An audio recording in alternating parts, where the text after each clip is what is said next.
বন্ধুরা, good morning. তোমরা সবাই কেমন আছো? তো দেখো, আজকে আমি নিয়ে নিয়েছি ঝিঙা ছোট ছোট করে টুকরো করে। এখানে নিয়েছি দুটো আলু টুকরো করে, নিয়েছি একটা টমেটো, আর দেখো এখানে নিয়েছি লঙ্কা 5টা মতো লঙ্কা, 2 চামচ মতো পোস্ত।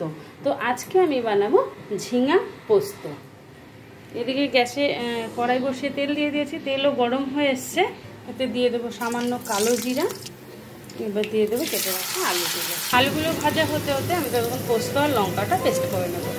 আলুগুলো ভাজা হয়ে এসছে অনেকটাই। এর উপরে দিয়ে দেবো কেটে রাখা টমেটোগুলো, দিয়ে 2 মিনিট মতো আরও ভেজে দেবো। ভাজা হয়ে এসছে 2 মিনিট আরও। এবার দিয়ে দেবো বেটে রাখা পোস্ত আর লঙ্কাটা।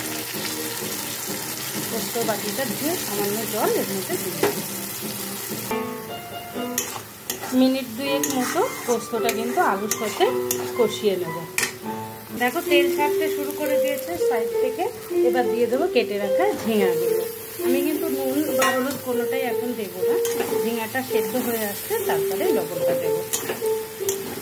এর কারণ হলো ঝিঙা থেকে এমনি জল ওঠে, আর লবণ দিলে কিন্তু আরও জল জলে হয়ে যাবে। আর আমি এই পোস্তটা একদম শুকনো শুকনো বানাবো, সেই কারণে লবণ হলুদটা সেদ্ধ হয়ে আসলেই দেবো। ঝিঙা অনেকটাই সেদ্ধ হয়ে এসছে। এবার এর মধ্যে দিয়ে দেবো সামান্য হলুদ ও স্বাদ মতো লবণ, দিয়ে রান্নাটা আরও 5 মিনিট করে নেব। আর দিয়ে দেবো 2টো গোটা কাঁচা লঙ্কা। দেখো ঝিঙা পোস্তটা কিন্তু রেডি হয়ে এসছে। এবার এর মধ্যে দিয়ে দেবো আমি 2 চামচ থেকে 3 চামচ মতো কাঁচা সর্ষের তেল, দিয়ে আমি নাড়াচাড়া করেই কিন্তু ঝিঙা পোস্তটা নামিয়ে নেব।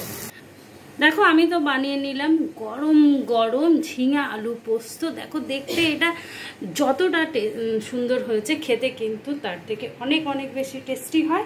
তো তোমরা এভাবে বানাও ঝিঙা আলু পোস্ত, বানিয়ে খাও, খেয়ে আমাকে জানাও তোমাদের বানানো ঝিঙা আলু পোস্তটা কেমন হয়েছে। ভিডিওটা আজকে মতো এইটুকু, আবার দেখা হবে পরের ভিডিওতে।